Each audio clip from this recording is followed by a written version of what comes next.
Directeur des sports de France Télévisions qui est en duplex avec nous depuis France Télé. Daniel Bilayan, bonjour. Bonjour. Merci d'être en direct avec nous sur Europe 1. Tout d'abord, on est dans une période un peu particulière en matière de sport parce que la concurrence fait rage, en particulier du côté de Canal, du côté de beIN Sport. On a vu que TF1 a perdu les droits de la Formule 1. Au milieu de tout ça, c'est compliqué pour France Télévisions de se positionner.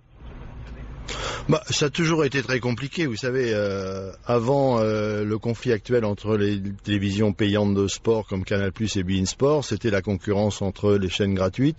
Non, c'est un sujet de constant dans nos négociations, il y a toujours des problèmes, parce que voilà. Le dernier programme classique, si vous voulez, que les gens regardent en grand nombre, donc ça reste un vecteur très important d'audience et donc commercialement c'est très intéressant. Ouais, c'est très intéressant parce que vous le disiez, je crois, dans une interview récemment, le sport, c'est un des rares programmes où les gens ne zappent pas. Absolument, ils le regardent à heure fixe, ils n'enregistrent pas. Donc si vous êtes publicitaire, ça vous intéresse parce que vous savez que votre publicité va être vue. Et puis je dirais que pour le service public, c'est notre télé-réalité à nous. Nous ne faisons pas de télé-réalité, donc The Voice ou la Star Academy, c'est le tournoi Destination ou le Tour de France. C'est le contact chaleureux avec le public. C'est la différence entre une télévision froide dite de stock avec des films, des documentaires et une télévision chaleureuse, une grande télévision. Alors l'événement pour France Télévisions, comme chaque été, c'est bien évidemment le Tour de France, avec un dispositif encore impressionnant cette année. Absolument. J'ai l'habitude de dire depuis plusieurs années que nous ne proposons pas des retransmissions sportives au sens strict du terme, mais des spectacles sportifs, parce que nous n'avons pas un public uniquement de passionnés, donc nous sommes amenés pour que notre public s'intéresse de plus en plus nombreux à nos compétitions, de faire autre chose. Alors cet été, nous allons faire, je pense, autour du Tour de France de la 100e édition. Le Tour de France, c'est pas un événement sportif au sens strict du terme. C'est un grand moment de joie simple entre Français depuis 100 ans maintenant. Et donc, il faut le rendre intéressant pour tout public. Et nous faisons beaucoup de programmes autour, notamment ces visites des châteaux de France avec des vues d'hélicoptères. Cette année, on va même y ajouter des images filmées par des drones qui vont entrer à l'intérieur des cours, des châteaux, etc.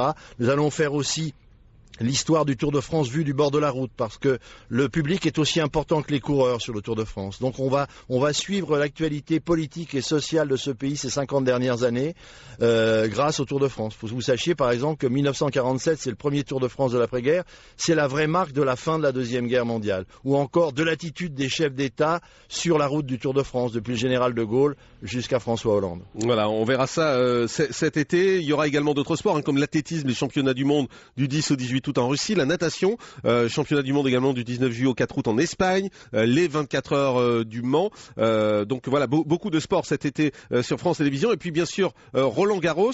Roland Garros, alors il y a beaucoup de rumeurs, il y a beaucoup de choses qui circulent sur Roland Garros parce que c'est visiblement la dernière année dont vous avez les droits, c'est ça ? Les droits s'achèvent cette année et nous allons renégocier avec la Fédération française de tennis à partir du mois de septembre pour reconduire le contrat que nous possédons. Vous êtes inquiet ?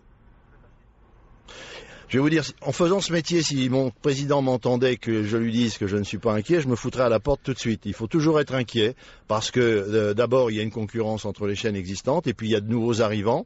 Et donc il faut se méfier et faire très attention. Pour nous, Roland Garros, c'est une épreuve très importante. Elle fait partie du patrimoine de France Télévisions. C'est quelque chose qui est très important, très suivi. Donc effectivement, nous allons faire en sorte de le conserver. Vous êtes prêt à faire de la surenchère pour garder Roland Garros? C'est important à ce point-là pour France Télé? Il n'y a pas de surenchère. Vous estimez une compétition, vous estimez qu'elle a un prix. Vous pouvez vous faire battre par d'autres qui sont prêts, eux, à faire de la surenchère. Je crois qu'il faut faire très attention. Je ne vous dirai absolument pas ce que je vais faire sur Roland Garros. Je réserve aux négociateurs qui se retrouveront en face de moi. Roland Garros a un prix. Nous mettons le prix qu'il faut mettre. Voilà. Est-ce que ça pourrait être partagé avec d'autres chaînes, par exemple ? Ça l'est déjà avec des payants, ça l'était déjà avec Orange, ça l'est avec Eurosport, ça peut l'être avec des chaînes payantes. Sur le théâtre du gratuit, effectivement, nous ne voulons pas partager. C'est pas une volonté impérialiste, mais Roland Garros pour une chaîne comme France 2 ou France 3, ça n'a pas de sens si nous n'avons pas la totalité du produit.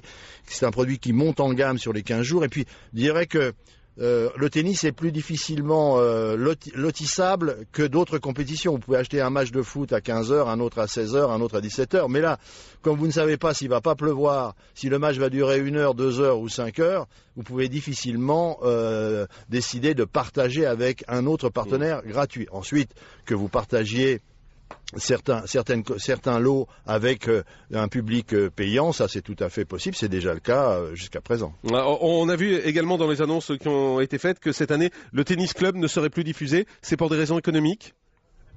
Non, c'est pour faire autre chose. Nous allons, puisque c'est les 30 ans de la victoire de Noah, vous savez que c'est l'été des anniversaires, vous en avez d'ailleurs très bien parlé tout à l'heure à propos des 90 ans du Mans, des 40 ans des mondiaux d'athlétisme, etc. Non, c'est une nouveauté. Nous allons repasser un certain nombre de matchs de légende le matin. C'était une émission qui était animée par Cyril Hanouna. Vous n'êtes pas sans savoir qu'il est parti sur un autre média, donc on fait autre chose, voilà.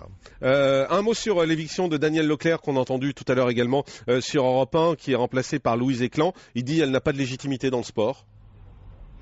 Ah, je sais, on m'a rapporté les propos qu'aurait tenus il les a tenus sur notre antenne il y a un instant, oui.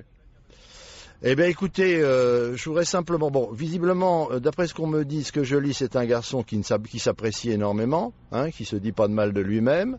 Si quelqu'un doit le juger, c'est son directeur, en l'occurrence, c'est moi. Deuxièmement, personne n'est indispensable ni incontournable. Je suis bien placé, et ma carrière le prouve, pour le savoir. C'est moi qui émets un jugement. Deuxièmement, il n'y a pas d'éviction au sens propre du terme, puisque ce collaborateur va continuer à commenter des matchs de légende. Et nous avons décidé sur cet événement de faire revenir quelqu'un qui a été particulièrement performant, dynamique, souriant, très important pour nous sur les Jeux Olympiques de Londres, qui est Louise Éclan, qui va avoir une activité d'animatrice de la quinzaine, comme elle l'a fait dans ce bus qui parcourait les rues de Londres l'été dernier.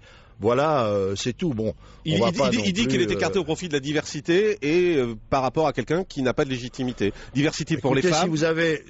Oui... Bon, écoutez, c'est dommage. Écoutez, moi, je vais vous dire, si vous avez d'autres questions intéressantes, posez-les-moi, mais on va pas faire un clafoutis avec une queue de cerise. Non, mais c'est vrai que c'est étonnant de voir quelqu'un qui fait partie de la rédaction des sports, qui balance en disant que les choix sont mauvais, en clair, c'est ça? Écoutez, c'est dommage, voilà. C'est regrettable, mais quelqu'un qui décide qu'il est évincé... le mot évincé a un sens précis. Si ce personnage veut que je l'applique, c'est-à-dire qu'il disparaît. On peut être amené à faire d'autres choses dans le cadre de Roland-Garros. Je pense que la langue française a suffisamment de nuances. Il est appelé à faire d'autres choses. Il fait d'autres événements. Pointe à la ligne. Très bien. Je remarque que vous n'avez pas cité son nom une seule fois, que vous avez dit ce personnage. Qu'est-ce qu'on verra comme sport également du côté de France Télé? Écoutez, on a quelque chose justement qui intéresse ce collaborateur, qui est la pétanque tout au long de l'été. Ouais. C'est un sport qui fonctionne, on en rit comme ça parce que ça fait penser au pastis de l'été, mais ça fonctionne très très bien, c'est quelque chose qui marche très très bien. Moi je suis très content que nous fassions donc, en dehors de cet événement majeur que va être le 100e Tour de France, il va y avoir sur cet événement surtout cette arrivée en nocturne sur les Champs-Élysées, ça va être fantastique, je pense que ça va être un très beau spectacle. Et puis, le championnat du monde de natation à Barcelone, je pense que ça va être extraordinaire parce que les Français sont en verve et on devrait cartonner au point de vue médaille. Et puis, championnat du monde d'athlétisme en Russie. Aujourd'hui, l'athlétisme, qui était quelque chose d'assez austère du temps de l'Union soviétique, avec les Allemands de l'Est, ces athlètes qui n'étaient pas d'une franche gaieté. Aujourd'hui, avec des garçons comme Usain Bolt, etc., c'est devenu un vrai divertissement au-delà de ce que l'athlétisme peut avoir d'austère. Donc, je pense que ce sont deux programmes qui vont montrer que c'est important en ce moment, c'est que les lucarnes gratuites de sport sont en train de s'éteindre et le nouveau slogan de France Télévisions, ce doit être, d'après mon président, et je suis entièrement d'accord avec lui, le sport gratuit, c'est France Télévisions.